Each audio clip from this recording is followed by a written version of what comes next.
everyone. So in this video, we're going to be talking about conservation of angular momentum. So when we have a system of particles, we get this equation for that system of particles' angular momentum. So because it's a bunch of particles, we call this capital L for angular momentum. And all we're doing is we're adding up the angular momentum of each particle in that system of particles.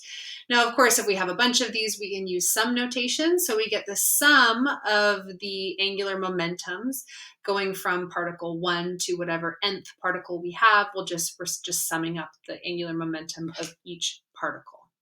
So with time, the angular momentum of individual particles might change because of interactions between the particles or with the outside.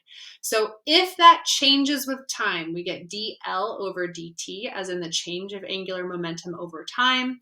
And then, of course, we're summing up the change in angular momentum of each particle with time as well.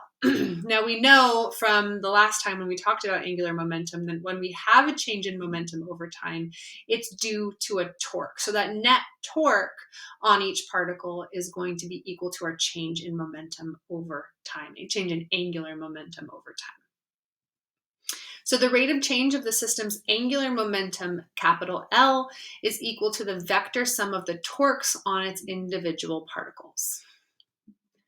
So net external torque, we get torque net will be equal to that change in angular momentum over time. So that net external torque acting on a system of particles is equal to the time rate of change of the system's total angular momentum, big L. Now here, it's important that the torques in the system's angular momentum must be measured relative to the same origin. And if the center of mass of the system is not accelerating relative to an inertial frame, that origin can be any point. However, if the center of mass of the system is accelerating, then the center of mass must be the origin. Don't worry about this too much. It's just some assumptions that we make and some things that have to happen in order for this to be true. Now, if we're talking about a rigid body that's rotating about a fixed axis, so we have this rigid body here that's rotating around this way, like this. So if we use our right-hand rule, and again, here's kind of my rigid body that's rotating like this.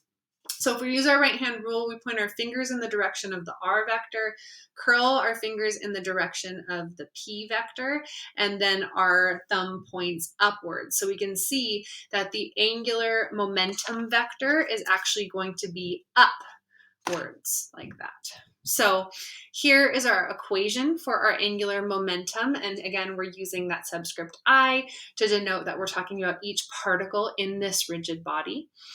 So here we're interested in the component of angular momentum that's parallel with the rotation axis, meaning that z here is our rotation axis, and our angular momentum we just found with the right-hand rule, that is parallel with this rotation axis. So for the figure to the right, this is the z-axis. So that z component is this right here, where we get that angular momentum of each particle times the sine of theta will equal r sine theta times delta m(I)v(I). So the change in linear momentum of each particle that is a distance r away. And of course, we're using sine of theta because this is a cross product. So we end up getting this here where r, and then this little symbol right here means perpendicular. So this is the perpendicular moment arm to that distance to each particle right here. And that sign drops because that's how you find the perpendicular component. So if we're talking about the total angular momentum of a rigid body about a fixed axis, the z component of the angular momentum for the rotating body as a whole is found by adding up the contributions of all the mass elements that make up the body. So here we're just adding them all up. So this is kind of a proof as to how we get our final equation that I haven't showed you yet. So here, again, we're adding up all of the angular momentums of each individual particle. So again, this is the equation that you saw on the last slide. And then here, because we know that the linear velocity of each particle is going to be different depending on how far away it is from the rotation axis, but we know that the angular velocity, or omega right here, that is the same for each particle. So because of that, we're going to plug in omega times r for our linear velocity, because we know that we can relate to linear motion and angular motion like that. So for linear velocity here, we plug in omega times r, and then, we have r times r, which is just r squared. So we end up getting r squared for this. And then because omega is the same for each particle, we can then factor that out. So we end up getting omega times the quantity, the sum of each mass element times each r squared. And so this starts to look familiar right here. So we know omega, again, has the same value for all points, which is why we can factor it out there. And we know that the sum of mr squared is the rotational inertia I. So what we can do here then is we can say that the total angular momentum for a rigid body about a fixed axis is going to be our rotational inertia I times the angular velocity omega. And this makes sense too if we talk about, our rotational analogs for linear equations. We know that momentum is equal to mass times velocity, and we know that rotational inertia is our rotational analog for mass, and angular velocity is our rotational analog for linear velocity.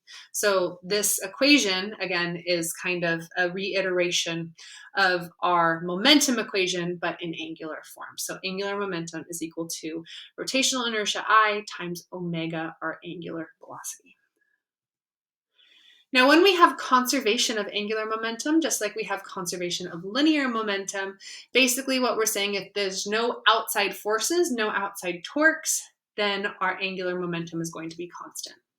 So if the net external torque acting on a system is 0, the angular momentum L of the system remains constant no matter what changes take place within the system.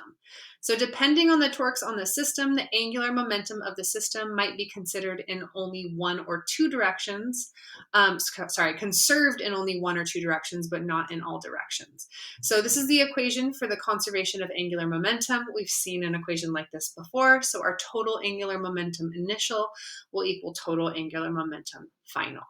And then, of course, since we know that angular momentum of a rigid body is going to be rotational inertia times the angular velocity, we can then plug that in for our initial angular momentum and final angular momentum. So we get rotational inertia initial times angular velocity initial equals rotational inertia final times angular velocity final.